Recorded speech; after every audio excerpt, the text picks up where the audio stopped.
Saludos amigos, bienvenidos a otra entrega de Perfiles con Lorena Erasme. Qué placer estar con ustedes en este día. Gracias por su sintonía como cada semana y permitirme entrar en sus hogares con los diversos perfiles que podrán conocer desde aquí.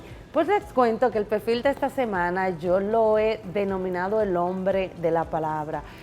Ha tenido pues mucha experiencia en lo que es la comunicación política, estratégica, también a nivel de empresas, además de docente, actualmente es presidente de CAESCO y también es parte de la Junior Chamber Internacional. Estoy hablando de Miguel Otañez, el hombre de la palabra. Señores, por fin van a poder conocer muchas cosas de Miguel que ustedes desconocían. Conocimos al hombre desde sus inicios, cómo llegó a estudiar periodismo, pero sobre todo ya convertirse en lo que es un especialista en comunicación estratégica, y también hablamos, claro, de CAESCO. Así es que no les voy a contar más para que puedan disfrutar del perfil de esta semana, Miguel Otañez, desde aquí, desde el Hotel Radisson. Vamos a la pausa. Gracias por seguir en sintonía en Perfiles con Lorena Erasme. Y el perfil de esta semana, como anuncié inicialmente, es Miguel Otañez. Él es experto en posicionamiento a nivel político, empresarial, presidente de CAESCO y actualmente pues fue designado como presidente de la Junior Chamber Internacional en República Dominicana, a quien le doy la bienvenida y lo nombro el hombre de la palabra. Bienvenido. Gracias, Por Lorena. fin. ¿Cómo te sientes? Muy bien, muy bien. Estoy muy feliz de estar en este espacio, que siempre lo sigo y me doy cuenta que haces un estupendo trabajo y eso me hace muy feliz. Gracias, Otañez. Tú sabes que tú eres parte de este proyecto también. Gracias. Mira, tú sabes que contigo hay que hablar muchos temas a nivel de comunicación y sobre todo por tu alta experiencia. Pero antes ya de entrar en materia, ¿cómo es Miguel Otañez? Bueno, Miguel Otañez es una persona que fue joven, porque legalmente dicen que hasta los 35 años. Entonces, fui joven, pero soy privilegiado porque descubrí que en República Dominicana hay oportunidad siempre y cuando haces tu diligencia, es decir, estudias, te esfuerzas y encuentras el espacio, y eso me hace a mí ser un joven que se describe como privilegiado en ese sentido. Pero después de todo, me siento muy feliz de haber estado ya en este punto, sobre todo porque de Villajuana hacia los medios de comunicación es un trecho muy largo, aunque muchas personas lo han recorrido. ¿Naciste en Villajuana? Nací en Villajuana. Ok, ¿cómo fue ese trayecto? ¿Estudiaste bastante, como tú acabas de decir? ¿Hubieron obstáculos en ese momento? ¿Qué soñaba ese niño en Villajuana? Bueno, en Villajuana yo soñaba con jugar mucho basquetbol, que es lo que se jugaba en Villajuana. Sí. Realmente ser, por supuesto, escogidista, que el 90% de la gente de Villajuana son escogidistas. Ah, por eso tú tienes la corbata roja. Exacto. A propósito de que ganamos esta semana, por fin. Y no te puedo decir que he estudiado mucho, porque nunca se estudia mucho, pero sí me gusta mucho el camino de la lectura y entiendo que siempre hay muchas cosas que uno puede aprender. En Villajuana realmente hay de todo, como en todos los barrios. Claro que sí. Hay muchas necesidades, muchas carencias, pero también hay muchas personas que tú las puedes tomar como modelo y tomar ese camino. Ok, como tú acabas de decir, por ejemplo, en esos barrios, lamentablemente tuve de todo. Tú tienes dos opciones, hacer lo bueno o hacer lo malo. ¿Qué hizo que Otañez, en vez de irse por ese camino, fuera por el camino positivo? En este caso, el estudio, el trabajar y el esforzarte para lograr lo que tú eres hoy en día. Mi madre, que como ella no sabía cómo iba a ser el futuro, entonces me hizo resiliente. Sí. Yo creo que hubo ahí unos valores muy sólidos que siempre me mantuvieron en un camino correcto, ¿verdad? Y eso me ayudó entonces quizás a no doblarme, o si en un momento me estaba apartando ese camino, como tener la posibilidad de reflexionar y decir, no, este no es tu camino, continúa por el que iniciaste. Cuando tú le llamas resiliente, ¿cuáles fueron esas enseñanzas que ella te enseñó en ese entonces? Bueno, que el camino no es el destino. Es decir, el camino tiene muchos paisajes. Hay paisajes buenos, hay paisajes no tan bellos.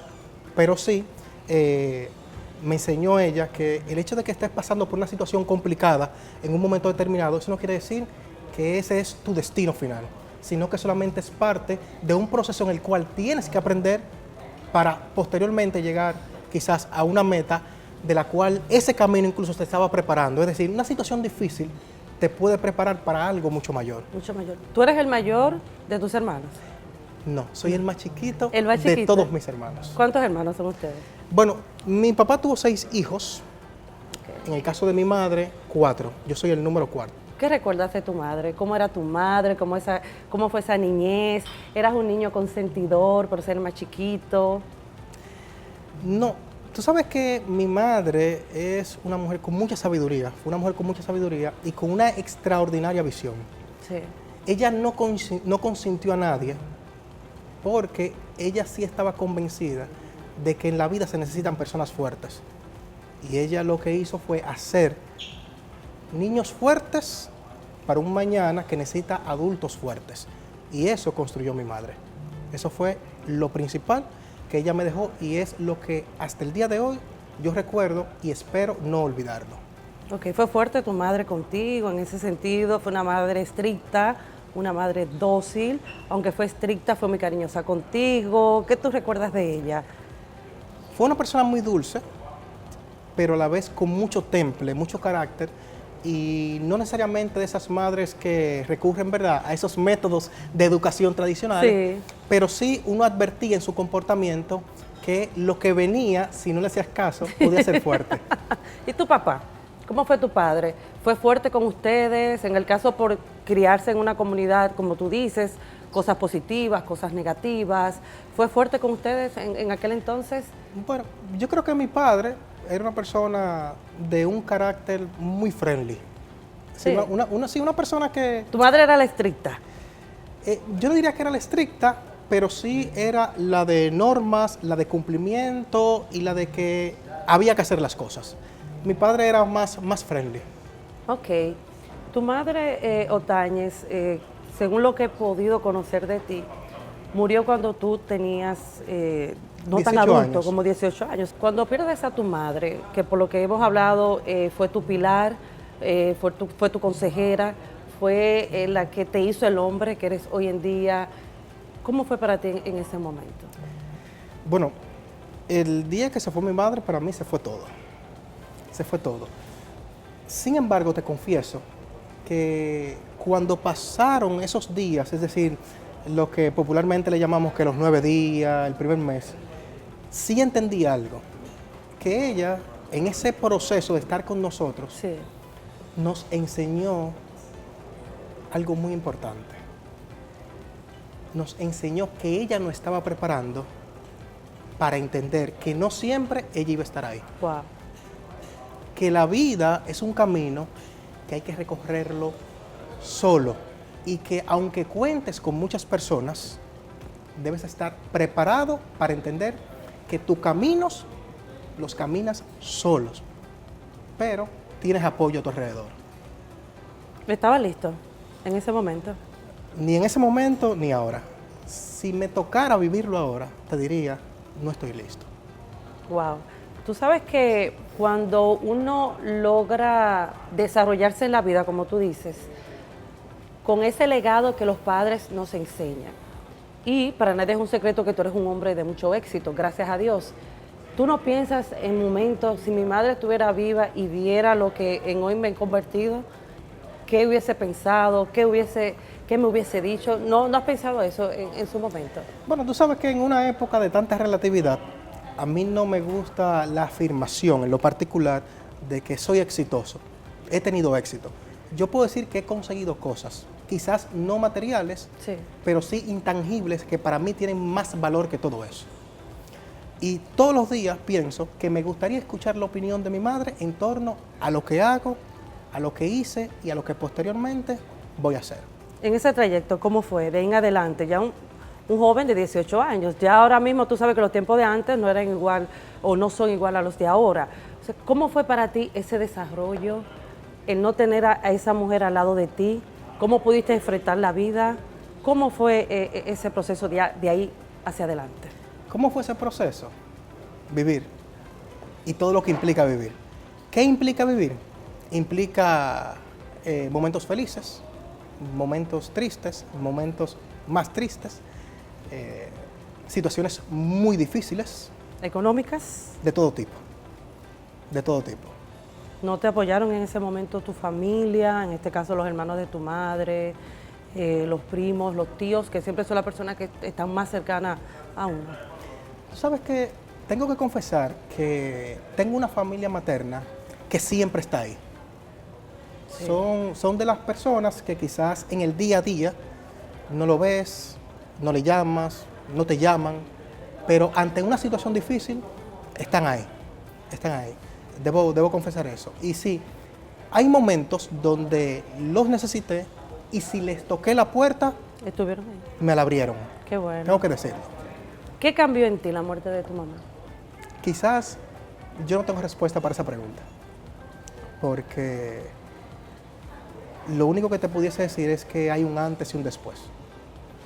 Y para mí sería muy difícil describirte el antes, porque luego de eso yo entendí que tenía que vivir. Y repito, tenía que vivir con todo lo que vivir implica. Pero hay un punto de partida que quiebra totalmente y ese punto te hace el antes y el después.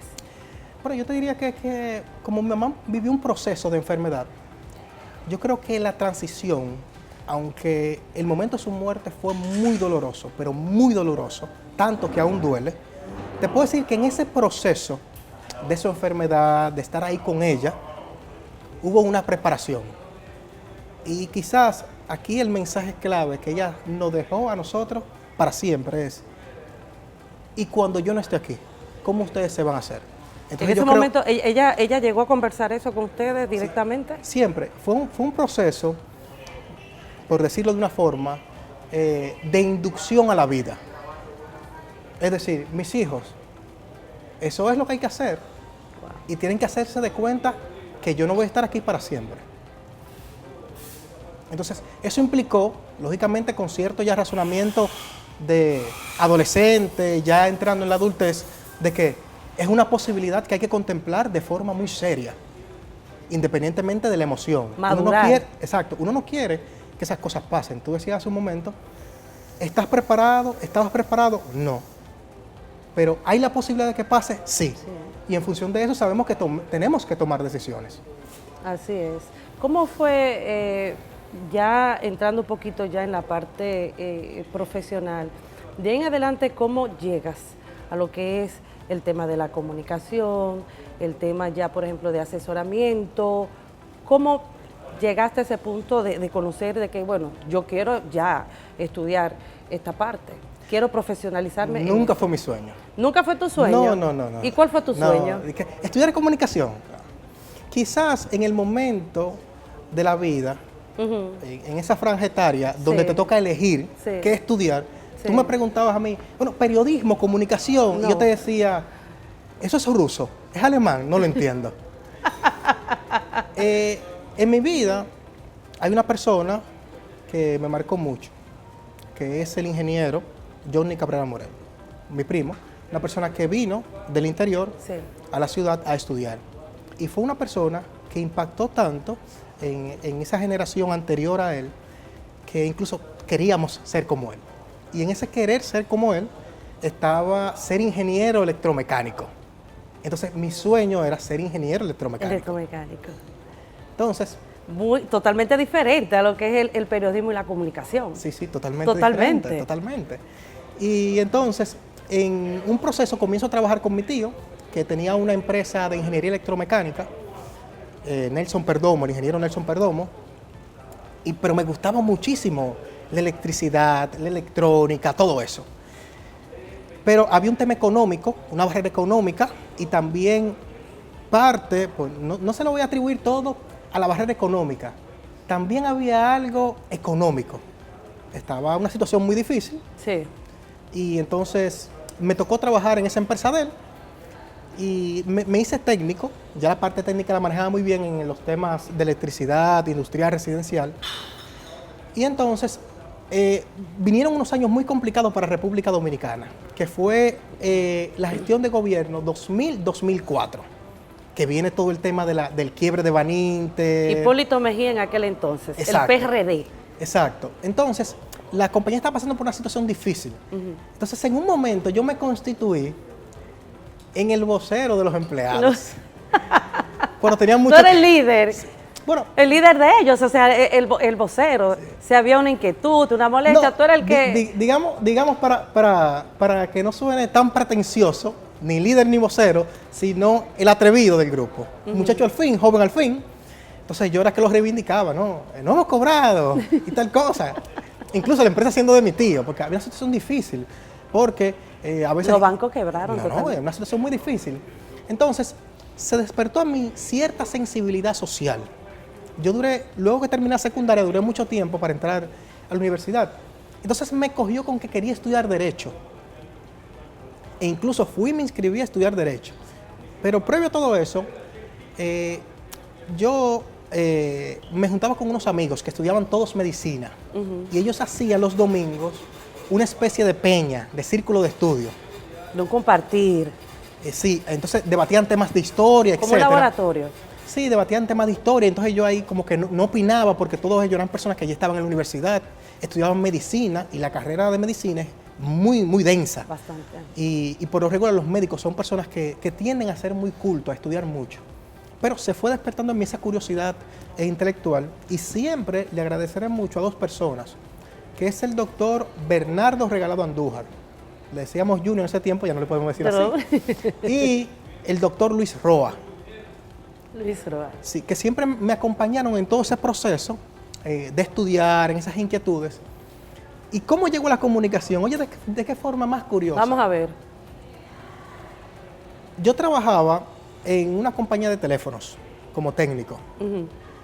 Y hablando con el doctor Regalado, en ese tiempo era estudiante de medicina, me dice, óyeme, vamos a hacer un curso de oratoria. El hombre de la palabra. Yo no sabía que era oratoria, pero sonaba bonito. Y como él me lo estaba recomendando, para mí era palabra de Dios. Claro. Le digo, vamos. Y nos inscribimos entonces en la Escuela de Locución Profesor Otto Rivera. Otto Rivera, en el Conde. En el Conde. E íbamos, yo pedí un permiso en el trabajo para irme más temprano, a mi compadre Erickson Lauren, que era mi jefe en ese momento.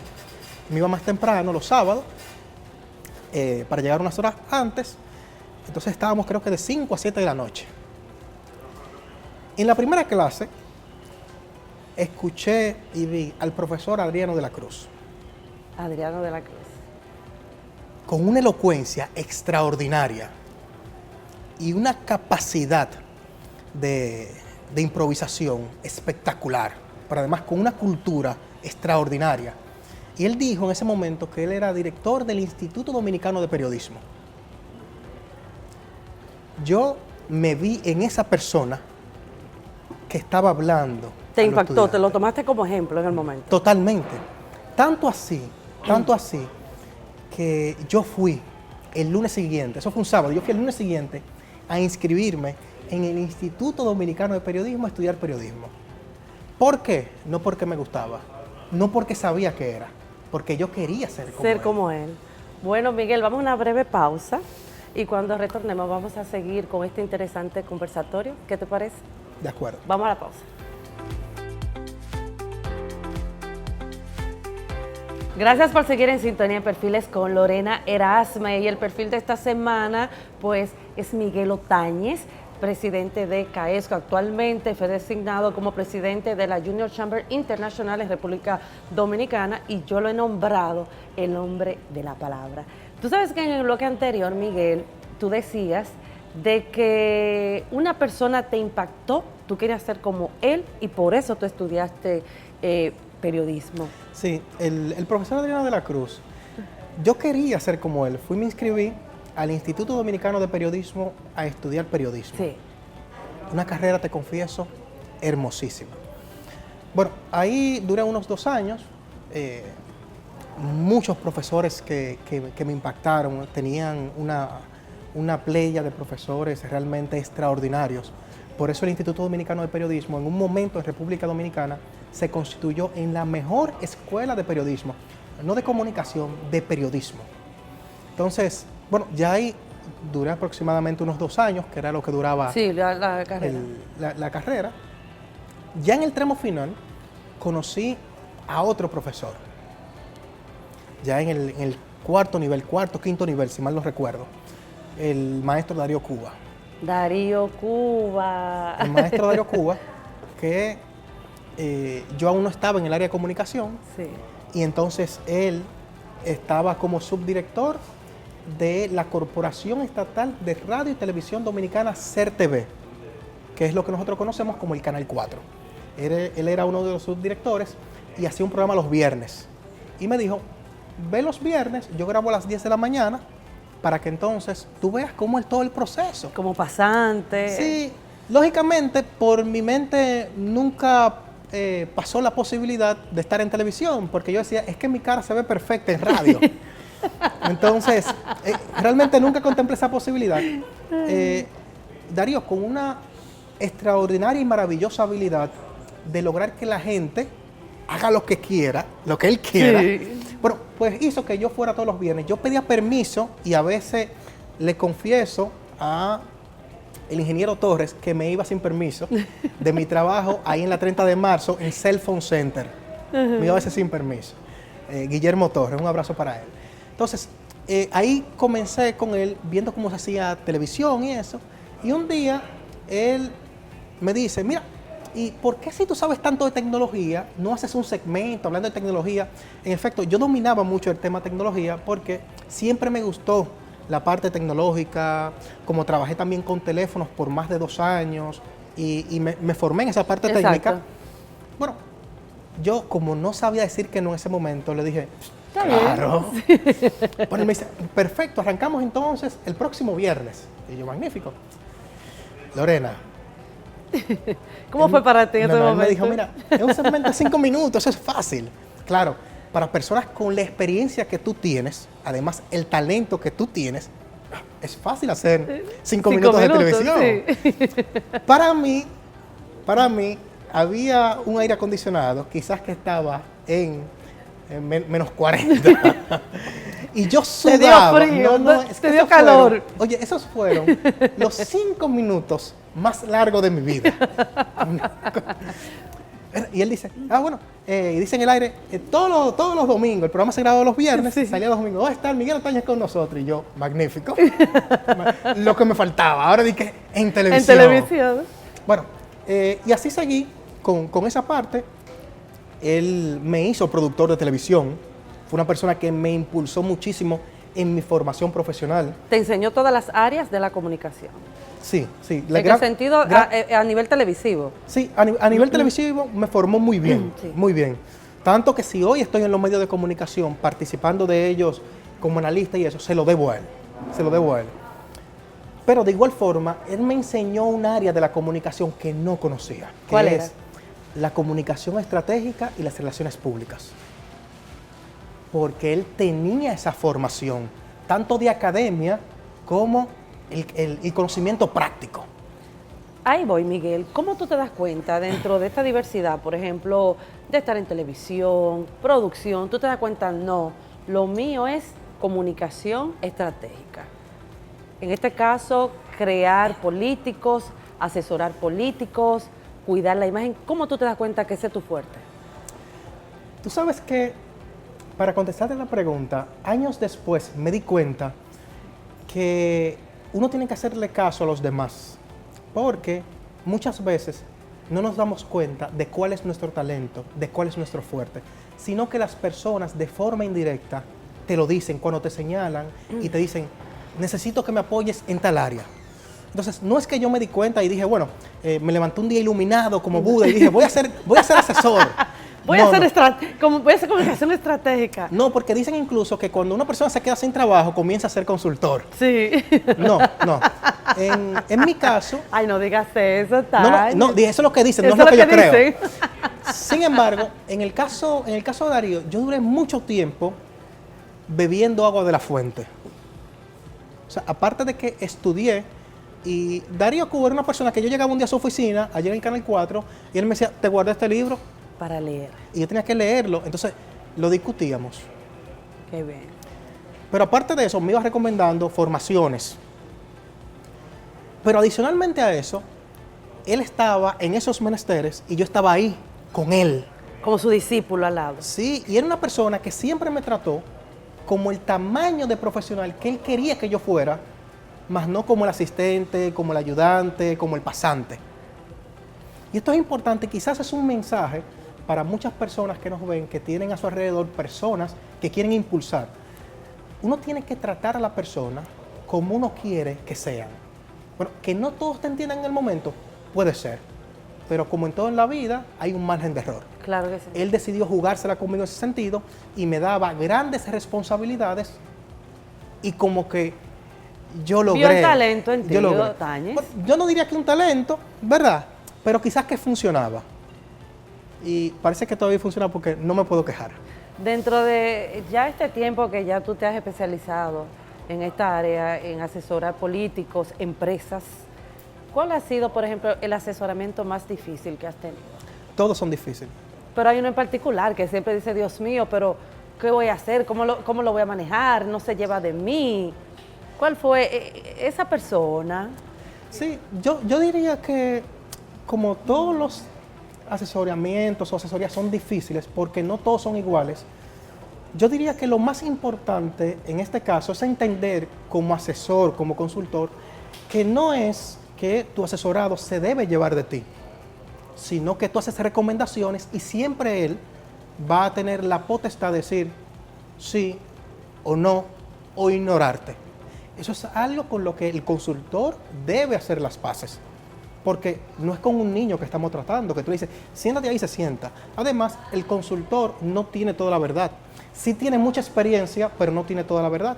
Y como dicen los chinos, la prueba de la verdad son los hechos. Pero hay alguien que te dio dolor de cabeza. Hay alguien que te dio dolor de cabeza. ¿Quién fue? No lo recuerdo. O sea que tú eres un caballero, te olvidaste del nombre, pero dale una pista al público. Tú sabes que a mí siempre me ha hecho ruido que veo que hay muchas personas que se dedican a la consultoría que revelan nombres, que revelan momentos quizás íntimos de una o campaña electoral o una asesoría a una empresa del sector privado, valga la redundancia, pero yo como parte de mi tema profesional, yo prefiero resguardarle eso, porque es un momento muy íntimo, es una persona que se abre contigo, te dice cuáles son sus necesidades, sus debilidades, entonces como que venir luego y decir, bueno, sin saber si esa persona se siente cómoda con eso, yo prefiero mejor respetarlo. Por eso eres bajo perfil. Bueno, yo no diría que bajo perfil, sino que soy una persona que descubrió cuál era su lugar y se ha quedado ahí. Bajo perfil. ¿Por qué? ¿Te gusta ver detrás del escenario? Observar. Yo no diría que bajo perfil, sino en el perfil que me toca. Tú eres una persona prudente, bajo perfil en el sentido de que siempre te gusta ver, te gusta ir como, ver desde donde tú estás el escenario, pero tranquilo. ¿Eres así? Doña Betty, la esposa de Darío, siempre me decía, mi hijo, hay que tener sentido de ubicación. Entonces, en un destacamento no pueden haber dos tenientes.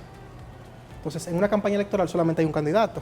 Entonces, yo entiendo que un consultor, en este caso político, no puede estar compitiendo en ese estrellato con el candidato, porque el candidato es él.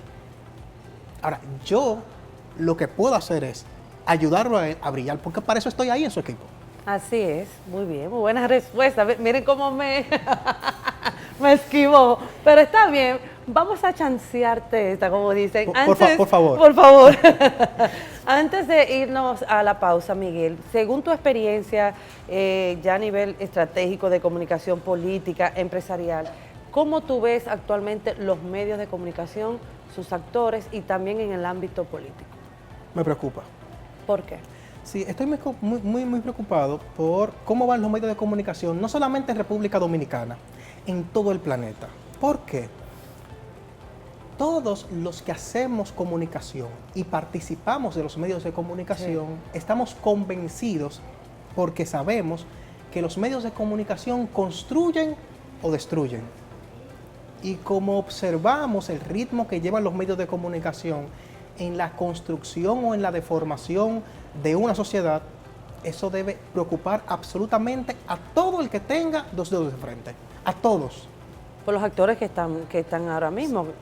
¿Tú consideras que, por ejemplo, las entidades han sido muy permisivas, no han sancionado, todo el mundo ahora que toma un micrófono es comunicador? ¿Qué tú opinas con relación a esto? Sí, yo no tengo ninguna adversión a las personas que hacen televisión, hacen radio, escriben para un medio, aunque no hayan estudiado comunicación. Sí. Porque incluso se puede decir que esa es la libertad. Sí. Porque si te vas, Pero hasta cierto punto. Si te vas al origen del periodismo, muchos de los primeros que se llamaron o le pusieron el nombre de periodista no eran periodistas, porque quizás la carrera no estaba institucionalizada. Ahora, ¿qué hay que tener presente? Tú decías, sí, la libertad es hasta un punto. La democracia es hasta un punto. Claro. A mí hay tres pensadores que me ayudaron a entender la libertad. El primero fue Schopenhauer, que decía en su obra Ensayo sobre el libre albedrío, libre es todo ser que puede moverse conforme a su voluntad o a su voluntad. Es difuso. Algunos dirían, bueno, del Altísimo, otros dirían, la mía. Entonces, como me queda difuso, es complicado. El otro fue Aristóteles, que decía, la libertad consiste en que cada quien puede elegir su esclavitud. Así es. Pero yo me quedé con la de un compatriota, con la de Gregorio Luperón, que decía, la libertad es como el océano, parece infinito, pero no lo es.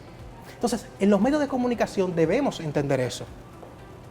Pero también debemos entender que todos participamos de la construcción de la sociedad, incluso de la sociedad que queremos.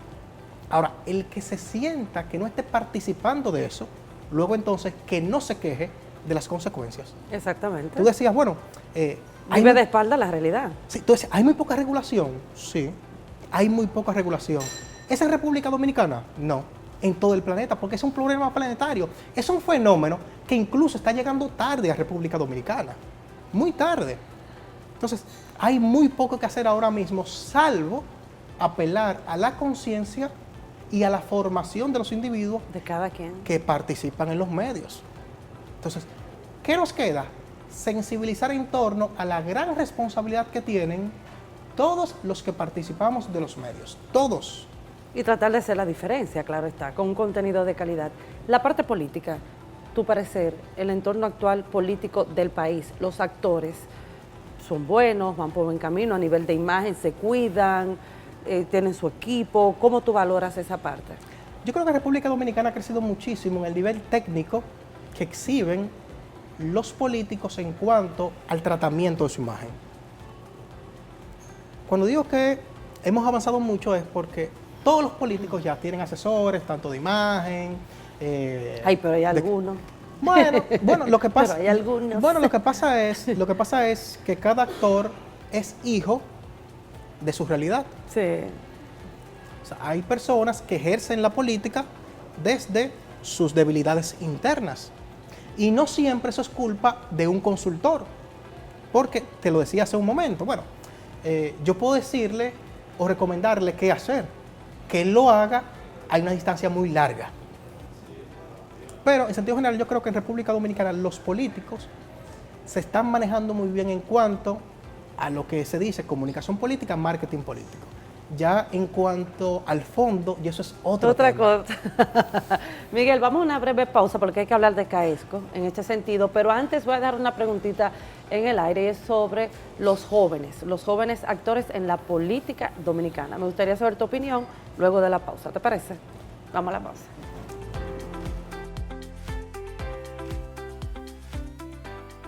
Gracias por seguir en sintonía en Perfiles con Lorena Erasme, y el perfil de esta semana es Miguel Otañez, asesor en comunicación estratégica, además es presidente de CAESCO y parte también de la Junior Chamber International de República Dominicana, o más bien en República Dominicana, y con él ha hablado de interesantes temas, pero antes de hablar de CAESCO, dejé una preguntita en el aire en el bloque anterior y es sobre los actores, en este caso jóvenes políticos que estamos viendo en República Dominicana. ¿Cuál ha sido, o más bien tu valoración sobre los actores que estamos viendo y si realmente tú le ves, no sé, algún futuro dentro del liderazgo en la República Dominicana a nivel político? Bueno, futuro todos tenemos, que sea muy bueno. No, a nivel de es otra liderazgo, cosa. a nivel de liderazgo. Tú sabes que dentro de todo este cuadro que presenta la política en República Dominicana y el sistema político en República Dominicana y en América Latina, hay que tener esperanza. Porque el hecho de que la pregunta ahora haya sido ¿cómo valoras la participación de los jóvenes? Significa que hay jóvenes participando y por tanto hay jóvenes que creen en la democracia, en el sistema político y que desde ahí se pueden hacer transformaciones. De manera que por ese lado eso es muy saludable y debe llenarnos de esperanza. Claro que sí, de que las cosas pueden cambiar en manos de los jóvenes. Ahora, tú trabajas con jóvenes, además de estratega, periodista, tú también eres docente, o sea, tú eres educador. Háblanos un poquito con relación a esto, de cómo nace en ti el educar en Caesco. Yo digo que en mí no es que nació, sino que hicieron un parto. ¿Cómo un parto? Sí, hicieron un parto. ¿Cómo un parto? Sí, mira, yo recuerdo, te conversaba en el bloque anterior sobre Darío Cuba. Saludo para Darío Cuba. Sí, yo hice mucho tiempo trabajando con él. Tanto que incluso muchas personas lo conocen como mi padre. Porque era día completo, trabajábamos muchas cosas juntos. Muy vinculados. Sí, estrechamente vinculados, todavía, al día de hoy. Y en un momento, él era docente en el Infotep. Era maestro en Infotep. Entonces yo siempre iba a apoyarle. Y un día él me llama, cuando la clase iba a empezar, me dice, mira, no voy a poder llegar para que des la clase. Recuerdo que era una clase de redacción de informes técnicos. Y nosotros decimos doctor, pero sí, yo no voy a llegar, yo te voy a buscar ahorita cuando termine la clase. Bueno, en efecto, yo di esa clase, pero eso podemos decir que dentro de todo fue un hecho aislado, pero quizás fue mi primera incursión. Ahora, el gran responsable de todo esto es el profesor Adriano de la Cruz. El profesor Adriano de la Cruz, un día me encuentro con él en el lobby del Canal 4. Y le estoy enseñando, por allá por el año 2011, 2010, le estoy enseñando un periódico digital que hice. Un periódico digital que, dicho sea de pasada, se actualizaba solo. Es decir, no necesitaba que nadie lo operara. Y le estoy mostrando lo que hice. Y él me dice, Tigre, ¿tú tienes que enseñar eso allá? ¿Qué? Así mismo le dije yo.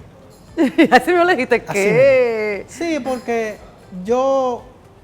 No es un tema ni siquiera de infravaloración ni de inseguridad, pero yo tenía como que, bueno, enseñar yo, porque es que las personas que admiraba, yo como docente, eran personas extraordinarias y con una formación que no la tengo ahora y no la voy a tener quizás en los próximos 15 o 20 años. Pero el día que fuiste a cubrir, en este caso a Darío Cuba, algo tuvo que encenderse dentro de ti. La capacidad de sobrevivir en ese momento. No, ninguna capacidad, porque incluso seguiste educando jóvenes y trabajas con jóvenes a nivel ya de liderazgo. Algo nació en ti ese día. Sí, bueno, luego que Adriano me dice eso, me dice, bueno, pasa por allá y prepárate. Pero volviendo atrás, algo nació en ti ese día. Te hice esa preguntita. El día que fuiste a cubrir a Darío Cuba, ¿algo nació en ti? Sí, yo creo que sí. Yo creo que me gustó. Dijiste, wow, me gustó esta experiencia con los jóvenes, ¿puedo hacer algo también diferente? Sí, yo creo que me gustó porque te hablaba que desde los medios uno tiene gran capacidad para transformar, pero también en las aulas uno tiene gran capacidad para intimar y quizás el impacto es aún mucho mayor en la persona. Por eso nace Caesco. Sí, Caesco es el Centro de Análisis y Estudio de la Comunicación en República Dominicana. Es una idea que yo venía madurando hace muchísimo tiempo, hasta que por fin decidí sacarla a la luz, como una contestación al contexto actual que vivimos, no solamente en República Dominicana, sino en gran parte del mundo, que procura la profesionalización de la comunicación. Y cuando hablo de la profesionalización de la comunicación, yo no me refiero específicamente a que seas licenciado, doctor o técnico, no, sino que tengas el nivel de conciencia para entender la gran responsabilidad que tienes cuando utilizas los medios de comunicación para llevar un mensaje. Ahí vemos oratoria, asesoramiento. ¿Qué impartes dentro de ella, además tal vez de lo normal, de lo que tal vez el público pueda creer? Bueno, tienes formaciones desde oratorias, de inteligencia artificial, comunicación corporativa, liderazgo, que tenemos un docente Sobre todo. estrella, que es César Bollero, que le dicen el hacedor de líderes. Ay, mi coach, César Bollero. Sí. Un abrazo para él y un beso. Una persona, una estrella. una persona extraordinaria. Lástima que no está aquí para decírselo de frente, pero una persona Pero extraordinaria. él va a ver esto, no te preocupes. Yo sé que él lo va a ver.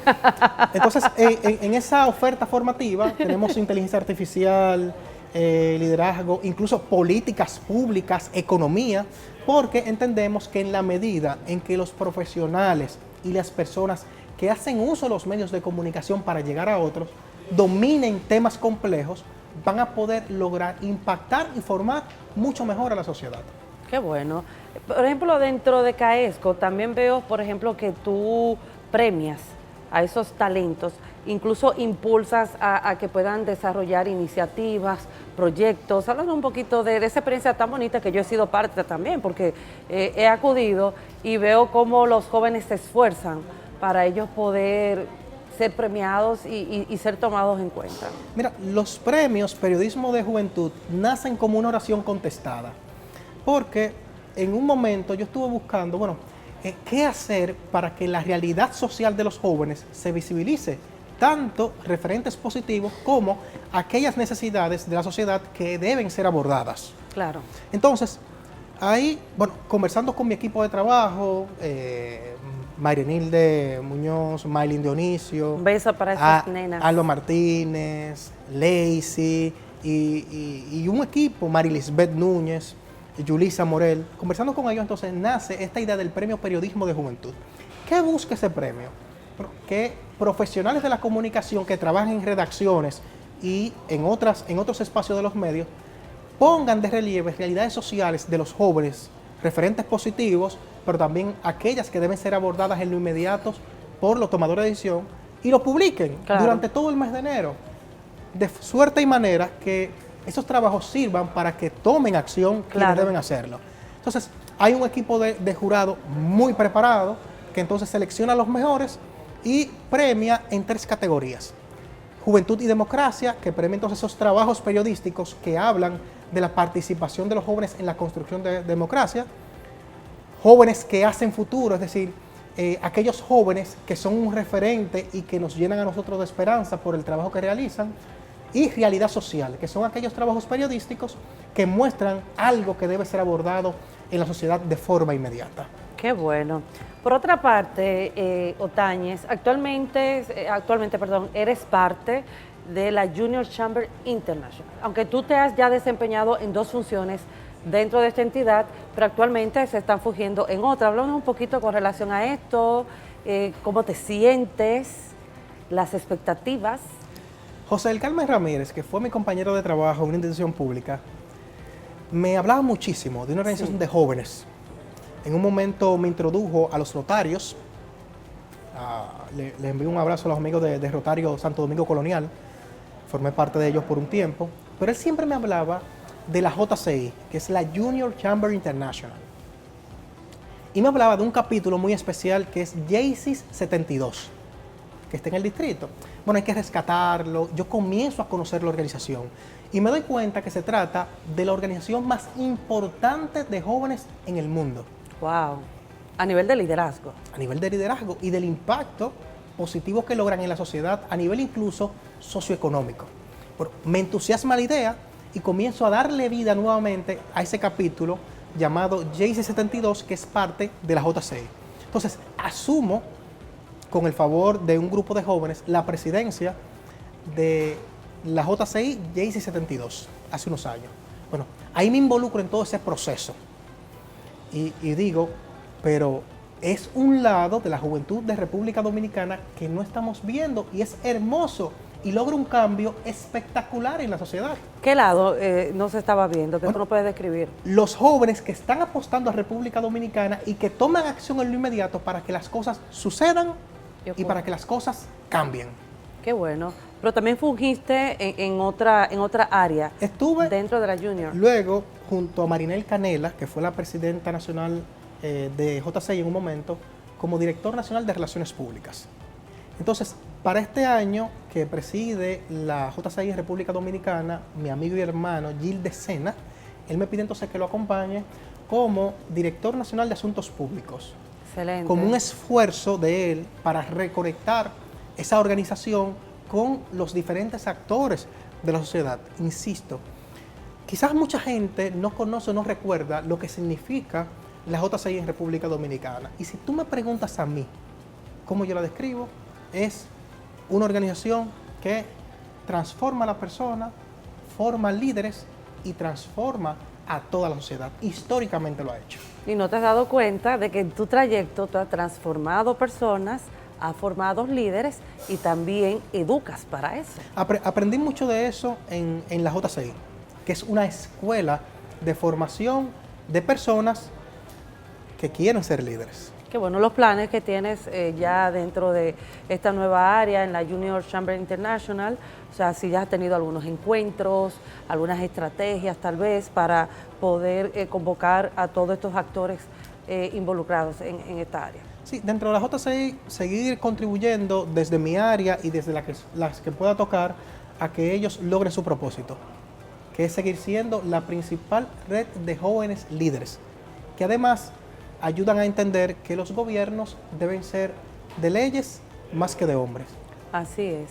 Tú sabes que siempre, a medida de que uno va creciendo, hay cosas que quedan por hacer o que falta por lograr. ¿Qué le falta a Miguel Otañez como hombre y profesional el poder lograr? Tú sabes que aunque yo creo mucho en la determinación del individuo hacia conseguir un propósito, te confieso que como los estudiosos de la salud han dicho que el pasado genera tristeza y el futuro genera ansiedad, yo mejor prefiero pensar en los próximos 2 años. Y el proyecto que tengo para los próximos 2 años es que CAESCO se siga consolidando como la principal institución que promueve las buenas prácticas en materia de comunicación y el desarrollo socioeconómico de las comunidades. ¿Y como hombre? Como hombre, ayudar a que todo eso pase. Pero supongo que cuando ya tú sales, y digo que en CAESCO tú a nivel profesional educas, formas líderes, como ser humano, Otañez, ¿cómo eso llega en ti? Hay algo que eso tiene que tocar en ti. Cuando tú ves jóvenes que tú lo estás enseñando, que tú los motivas y estás aportando de una manera u otra a que estos jóvenes sean de bien social para la República Dominicana. Tú sabes que todos los seres humanos necesitamos algún tipo de combustible para movernos. Algunos tienen el dinero.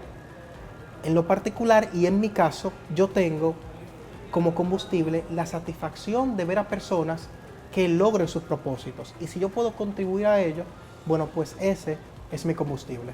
Sí, pero hay algo que te da una satisfacción, una tranquilidad, una esperanza, que eso provoca en Miguel Otañez. Bueno, lograr que la gente alcance sus metas.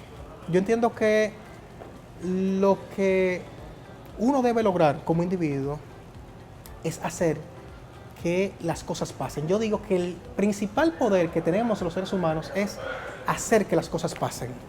Hacer que las cosas pasen. Y tú has hecho que las cosas pasen. Hay personas que dicen que sí y me siguen contratando. Yo estoy convencido de que lo mejor es que ellos continúen pensando eso y yo actúo en consecuencia. Cuando tú miras atrás, ese niño de Villajuana con tantos sueños, al lado de su familia, de su madre, y te ves hoy en día, incluso hasta con tu familia, Dios te la bendiga, ¿qué satisfacción te da? Muchísimo. ¿Te da nostalgia?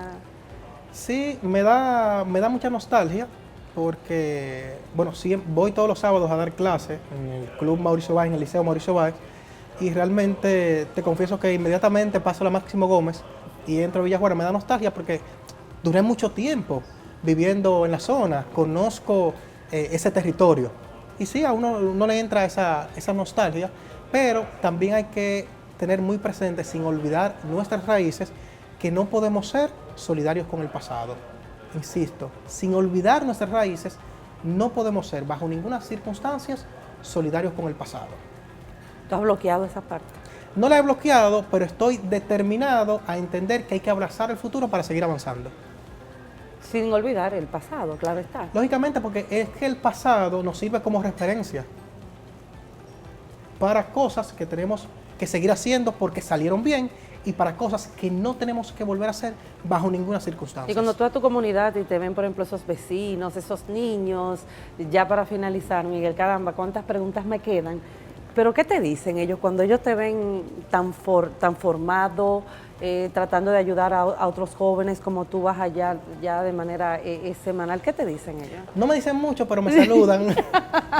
Pero me saludan y eso me da la impresión de que tenemos ¿verdad? La misma cercanía de hace muchísimo tiempo. Mantienes tu humildad, sobre todo. Bueno, es que yo no sé si llamarle humildad, porque eso es un término a veces muy mal usado, interpretado por las personas, además de que sonaría incluso pretencioso decir, sí, continúo siendo humilde. Yo continúo siendo Miguel Otañez, lo único es que ahora la vida me ha asignado funciones diferentes. Amén, Miguel, gracias por haber estado aquí en Perfiles.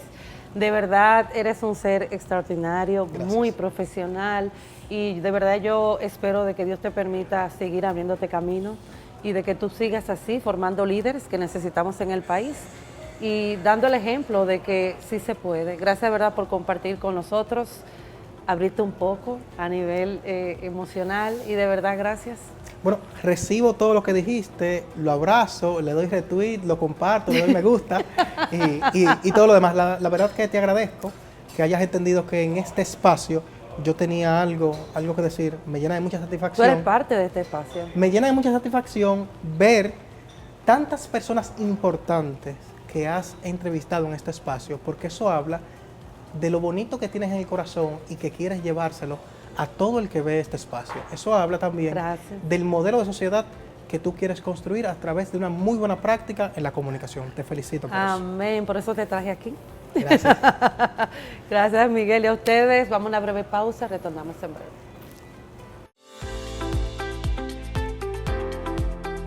Bueno, yo espero que ustedes hayan disfrutado del perfil de esta semana y hayan podido conocer un poco más del ser humano, además ya del profesional Miguel Otañez, el hombre de la palabra. Señores, qué bueno ver personas tan profesionales como Miguel, hombres que desde su plataforma pues impulsan al liderazgo, sobre todo en los medios de comunicación, porque necesitamos nuevos rostros, pero sobre todo rostros, señores, que tengan la capacidad de llevar un contenido positivo a los medios de comunicación. Así es que de verdad me encantó esta entrevista y conocer un poco más de mi querido Miguel Otañez, el hombre de la palabra. Y a ustedes, amigos, claro, gracias por su sintonía, gracias por permitirme estar en sus hogares y será hasta la próxima semana en otra entrega de Perfiles con Lorena Erasme.